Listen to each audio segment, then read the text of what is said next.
Assalamualaikum warahmatullahi wabarakatuh. Dalam video kali ini, Bu Ulfa akan membahas tentang ancaman terhadap negara Indonesia.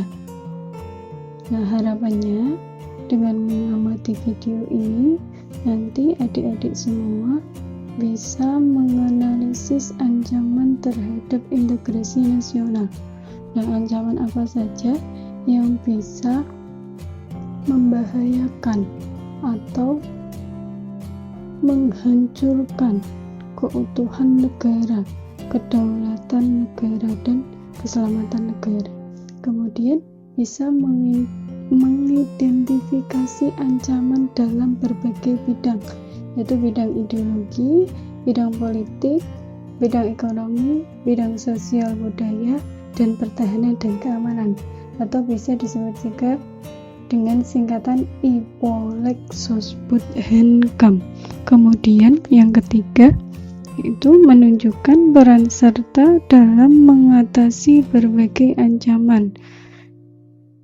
Itu tujuan pembelajaran kali ini. Yang pertama, kalian harus tahu dulu pengertian dari ancaman. Nah, apa sih ancaman itu? Ancaman adalah setiap usaha dan kegiatan baik dalam negeri maupun luar negeri yang dinilai membahayakan kedaulatan, keutuhan, dan keselamatan suatu negara. Jadi semua kegiatan yang membahayakan itu disebut dengan ancaman. Nah, ancaman ini dapat dibedakan berdasarkan jenis, sumber, dan bentuknya. Nah, jenis-jenis ancaman itu ada dua, ancaman militer dan ancaman non-militer. Ancaman militer artinya ancaman suatu negara baik bersenjata maupun tidak bersenjata yang dilakukan melalui tindakan fisik. Ya, ancaman militer berarti ancaman yang dilakukan dengan tindakan fisik. Contohnya agresi. Nah, agresi itu, tahu agresi? Agresi merupakan penggunaan kekuatan senjata oleh negara lain terhadap kedaulatan negara yang bersangkutan. Nah, agresi ini contoh dari ancaman militer. Kemudian yang kedua, jenis yang kedua yaitu ancaman non-militer. Ancaman non-militer artinya ancaman terhadap ketahanan nasional yang dilakukan dalam tatanan pikiran. Nah, ini contohnya ancaman dalam berbagai bidang, ideologi, politik, ekonomi, dan sosial budaya. Itu jenis-jenis ancaman. Nah, ancaman ini ada beberapa sumbernya. Nah, sumbernya ada dua, sumber dari dalam negeri dan sumber dari luar negeri. Dari dalam negeri artinya berarti ancaman itu berasal dari dalam negeri. Sedangkan luar negeri berarti ancaman yang berasal dari luar negeri. Yang ketiga, bentuk-bentuk ancaman. Kalau di Indonesia, bentuk-bentuk ancaman itu diatur dalam undang-undang. Nah, undang-undang berapa?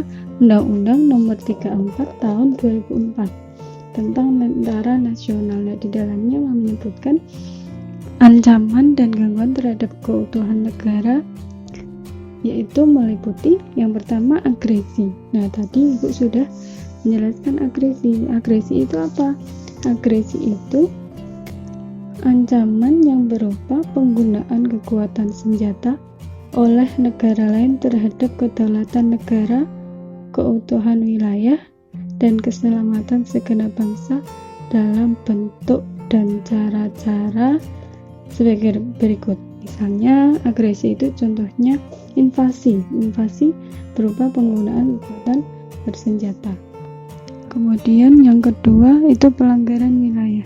Pelanggaran wilayah ini dapat dilakukan negara lain di darat, laut, maupun di udara. Pelanggaran wilayah di darat, contohnya misalnya pemindahan patok di wilayah perbatasan. Nah, itu contoh di darat. Kemudian yang pelanggaran di wilayah laut, contohnya kapal nelayan milik Jepang pernah tertangkap mencuri ikan di perairan Indonesia. Kemudian pelanggaran wilayah di udara, contohnya misalnya pesawat milik Amerika Serikat pernah melintasi wilayah udara Indonesia tanpa izin. Itu contoh bentuk-bentuk ancaman pelanggaran wilayah. Yang ketiga itu ancaman pemberontakan bersenjata. Artinya suatu gerakan bersenjata demi melawan pemerintahan yang sah. Dan yang keempat yaitu sabotase. Sabotase itu tindakan merusak instalasi penting dan objek vital nasional. Contohnya misalnya ada seseorang meletakkan batu atau tumpukan kayu di tengah rel kereta api. Nah, aksi ini meletakkan batu atau tumpukan kayu ini merupakan bentuk ancaman sabotase karena dapat membuat kereta ini anjlok atau bahkan terguling, yang bisa mengakibatkan jatuhnya korban jiwa. Ini disebut dengan sabotase. Kemudian yang kelima yaitu spionase. Spionase itu artinya mata-mata.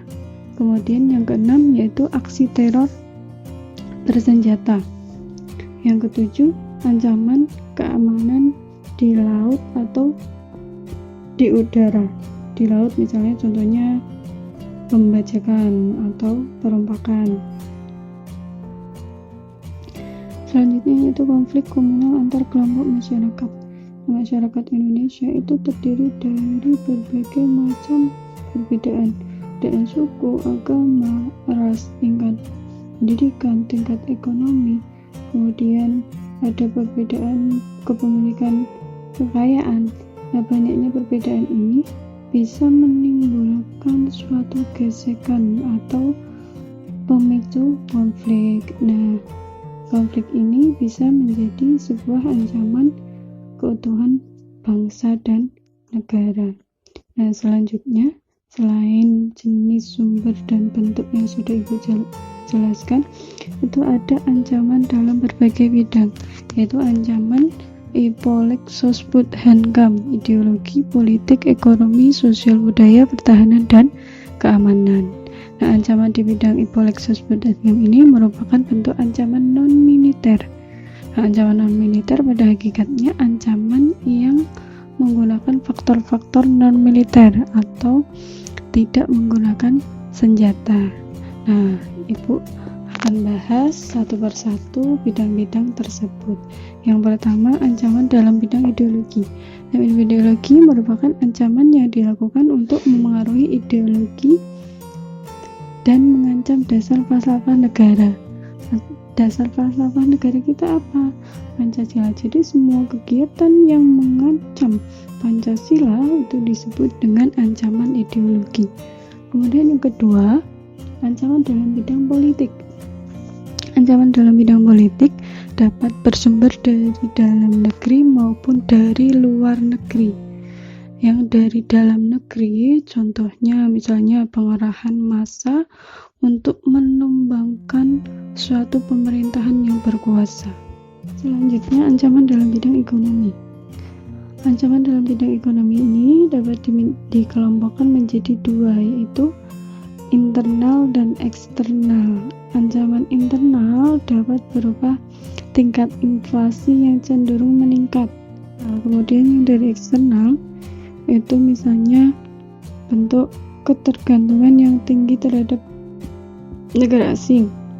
Selanjutnya, ancaman dalam bidang sosial budaya. Ancaman dalam bidang sosial budaya ini dibedakan menjadi dua, yaitu dari dalam negeri dan dari luar negeri. Kemudian ancaman pertahanan dan keamanan. Selanjutnya yaitu pembahasan selanjutnya tentang peran serta masyarakat untuk mengatasi berbagai ancaman. Demikian video pembelajaran kali ini tentang ancaman terhadap negara Indonesia. Semoga bermanfaat bagi kalian semua. Terima kasih. Wassalamualaikum warahmatullahi wabarakatuh.